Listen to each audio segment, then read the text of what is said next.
जय श्री कृष्णा। राधे राधे भक्त जैनों। आज आप सुनेंगे जेठ पूर्णिमा के दिन वट सावित्री की पावन व्रत कथा। ये व्रत स्त्रियों का एक महत्वपूर्ण पर्व है, क्योंकि इनके करने से उनका सुहाग अचल होता है। इसलिए सुहागिन स्त्रियां अखंड सौभाग्यवती बनी रहने की मंगल कामना से इसे करती है। सत्यवान और सावित्री की कथा का इस पर्व से गहरा संबंध है, क्योंकि सावित्री ने वट वृक्ष का पूजन और व्रत करके ही अपना सती और तप के बल से अपने मृत्यु पति सत्यवान को धर्मराज से जीत कर पुनर्जीवित कर लाई थी। यही कारण है कि इस व्रत का नाम वट सावित्री पड़ा है। शास्त्रों में कहा गया है कि वट परगद वृक्ष के मूल में 12वां, मध्यम में जनार्दन और अग्रह भाग में भगवान शिव निवास करते हैं। अब पूजा विधि विधान। इस व्रत को जेठ मास के कृष्णा पक्ष की त्रयोदशी से अमावस्या 8वां पूर्णिमा तक करने का विधान है, लेकिन ज़्यादातर लोग इसे अमावस्या को ही करते हैं। विधान अनुसार यह व्रत केवल स्त्रियों द्वारा ही किया जाता है। यूँ तो इस व्रत को सौभाग्यवती स्त्रियों के लिए ही बताया गया है, लेकिन कुमारी, विधवा, पुत्रवती स्त्रियां भी इस व्रत को करती है। इस दिन वट वृक्ष का पूजन किया जाता है। साथ ही सत्यवान, सावित्री और यमराज के भी पूजा की जाती है। व्रती को प्रतिदिन प्रातःकाल नित्य कर्मों से निवृत्त हो स्नान करके पवित्र होकर स्वच्छ वस्त्र धारण करना चाहिए। फिर जल से भरा पात्र, घड़ा, कलश लेकर वट वृक्ष के पास जाकर संकल्प ले और बोले, मैं अपने पति और पुत्र की आयु, सुरक्षा प्राप्ति एवं जन्म जन्मांतर सौभाग्य की प्राप्ति के लिए सावित्री व्रत का संकल्प करती हूँ। हे वट, अमृत के समान इस जल से मैं तुमको सींचती हूँ। ऐसा कहकर पात्रा का जल जड़ों में डाल दे। अब वट के तने पर रोली चंदन का टीका लगाकर चावल, चना, गुड़ आदि चढ़ा दे। विधिवत पूजन करे। मिट्टी से बने सत्यवान, सावित्री और यमराज की प्रतिमाओं पर रोली चंदन लगाए और अगरबत्ती दीपक दिखाए। फूल से पूजन करे। इसके पश्चात वृक्ष के तन पर चारों ओर कांचे सफ़ेद सूत के धागे को हल्दी में रंग कर 7 बार परिक्रमा करते हुए लपेट दे। पूजा और व्रत के समापन के बाद ब्राह्मणों को घर बुलाकर भोजन करवाए और दान दक्षिणा दे। यदि भोजन ना करा सके तो ब्राह्मण को बांस की बनी टोकरी में अन्न, फल, वस्तु आदि रखकर दान देने का विधान है। अंत में सत्यवान सावित्री की कथा सुने। अब आप श्रवण करेंगे सत्यवान सावित्री की कथा। प्राचीन काल में मद्रा देश में अश्वपति नाम का एक राजा था, जो निसंतान था। उसने अपनी पत्नी के साथ सावित्री देवी का पूजन व्रत करके सवर गुण संपन्न कन्या सावित्री को पाया। उसके युवा होने पर अश्वपति ने महाराज राजा धूमसेन के एकमात्र पुत्र सत्यवान से उसका विवाह संबंध जुड़ने की बात नारद मुनि से पूछी तो उन्होंने बताया कि यद्यपि सत्यवान गुणवान और धर्मात्मा है, लेकिन उसकी आयु मात्र 1 वर्ष की ही शेष रह गई है। अत सावित्री का विवाह किसी अन्य राजकुमार से करने को कहा। इस पर सावित्री ने कहा, मैंने मन कर्म और वचन से सत्यवान का पति रूप में वरण कर लिया है। दूसरा राजकुमारों को अपने वर के रूप में नहीं स्वीकारूंगी।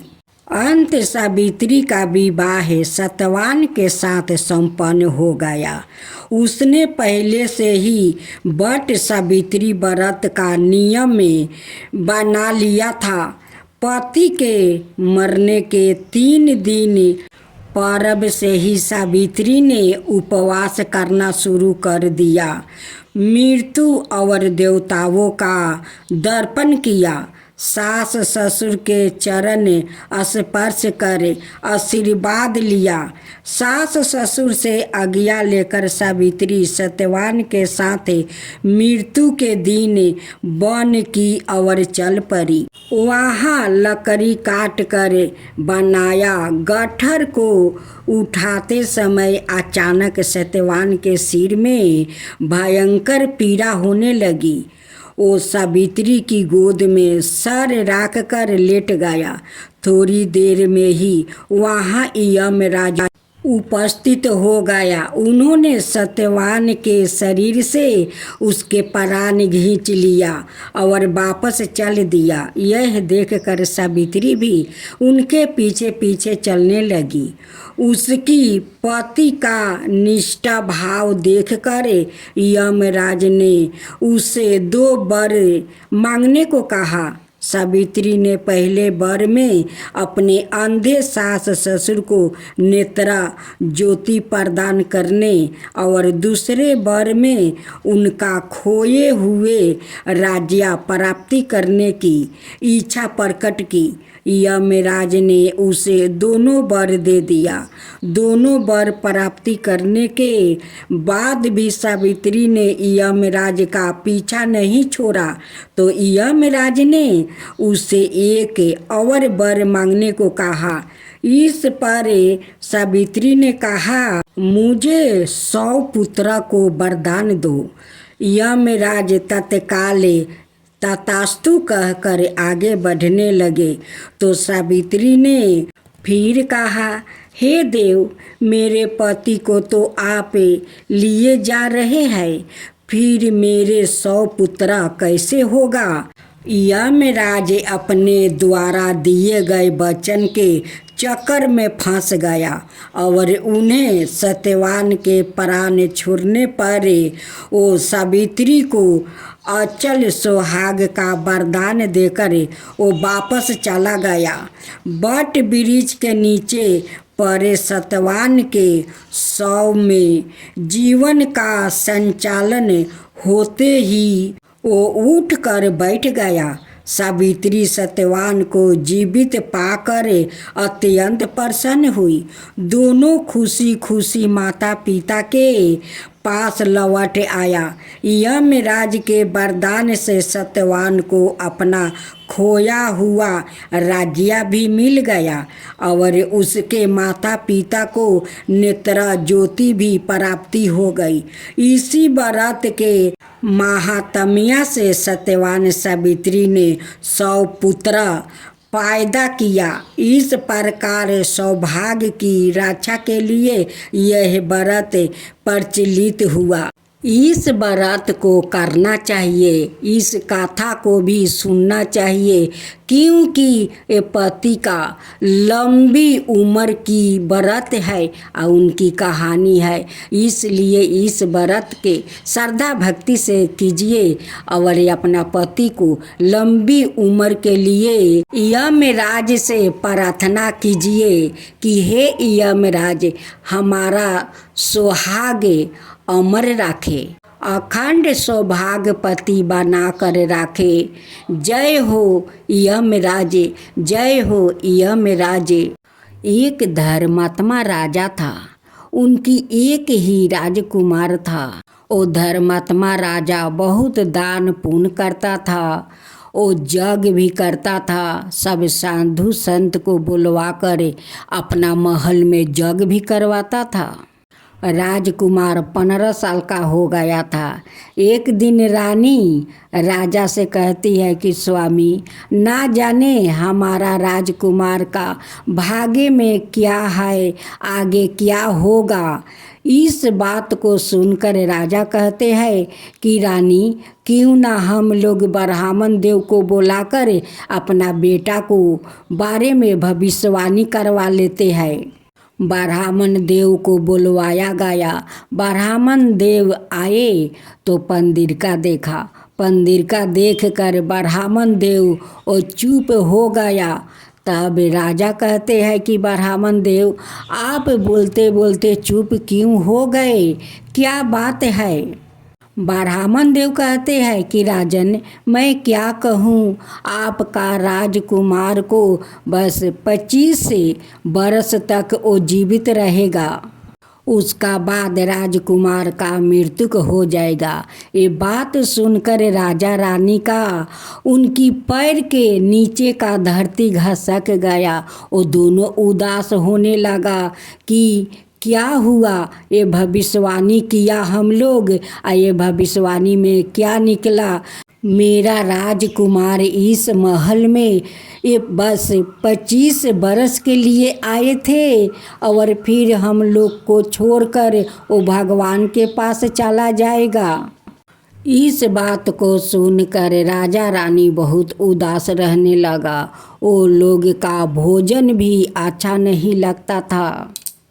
दूसरा देश का एक राजा था, उनकी भी एक लड़की थी जो बहुत दिन से वो लड़का ढूंढ रहा था कि अपना राजकुमारी के लिए खूब सुंदर राजकुमार और राजमहल ढूंढकर धाम धूम से शादी कर दूंगा। उस राजकुमारी का नाम सावित्री था। एक दिन राजा और राजकुमार के ढूंढते ढूंढते उस राजा का महल आ पहुंचा, जिस राजा का लड़का का 25 बरस वो जीवित रहेगा। सावित्री के पिता उस राजकुमार को देखकर पसंद कर लेते हैं।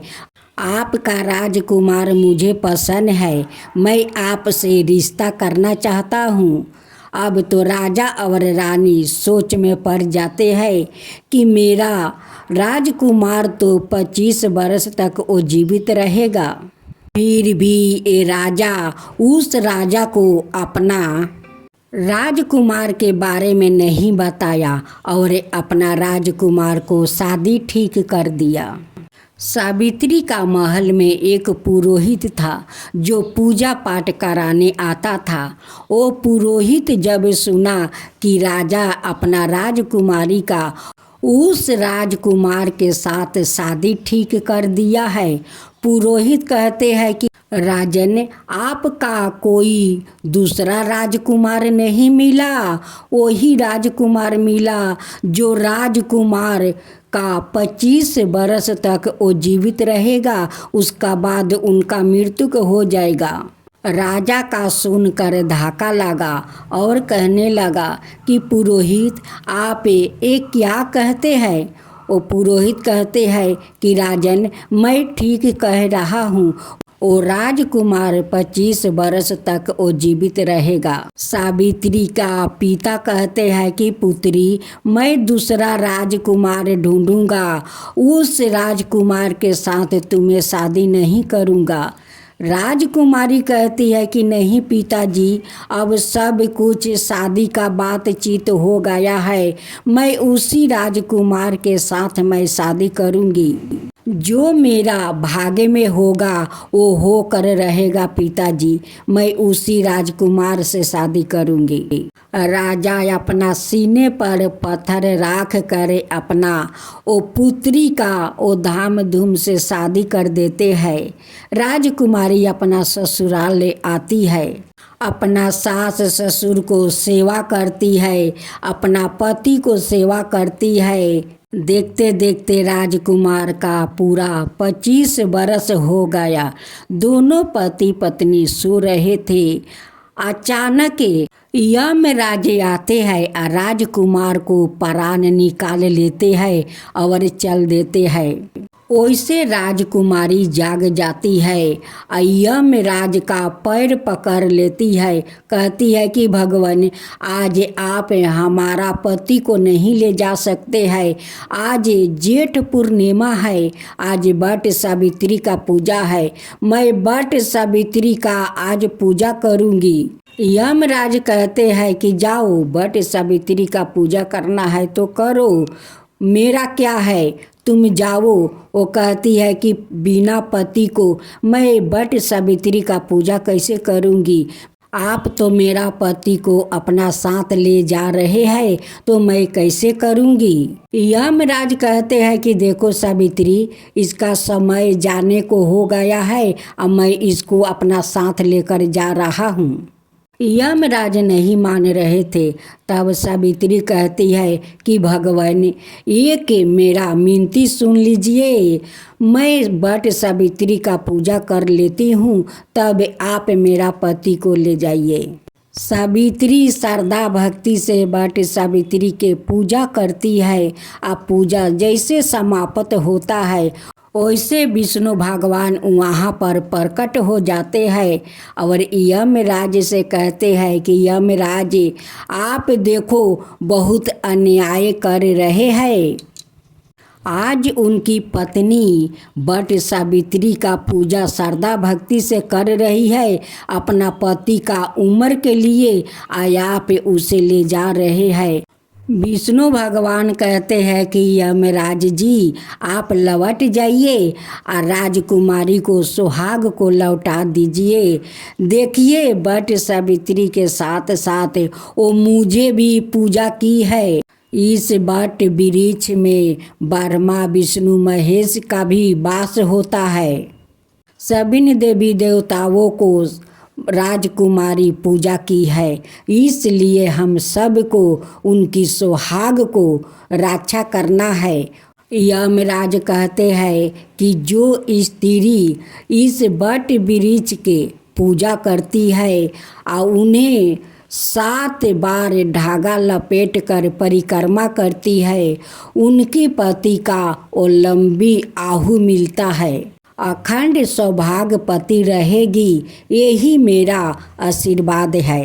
राजा और रानी इस चमत्कार को देखकर अपना पुत्र वधू और पुत्र को गले से लगा लेते हैं। राजा कहते हैं कि पुत्री, आज आपके कारण लंबी आहु का वरदान मिला है। तुम तो सावित्री हो और वट सावित्री का पूजा करके मेरा राजकुमार का जीवन लौटा लिया है। तुम धन हो पुत्री, तुम धन हो। सुने धर्मराज जी की कथा। किसी गांव में एक बुढ़िया रहती थी। वो बहुत नियम धर्म से व्रत रखा करती थी।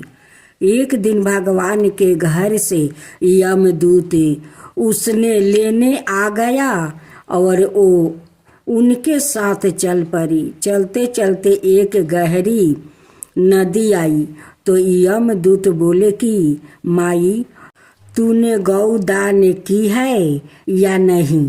बुढ़िया ने उनकी बात सुनकर मन में श्रद्धा से गाय का ध्यान किया तो वो उनके समक्ष आ गई और बुढ़िया उस गाय की पोंछ पकड़कर नदी पार कर गई। वो यमदूत के साथ फिर आगे बढ़ी तो काले कुत्ते आ गया।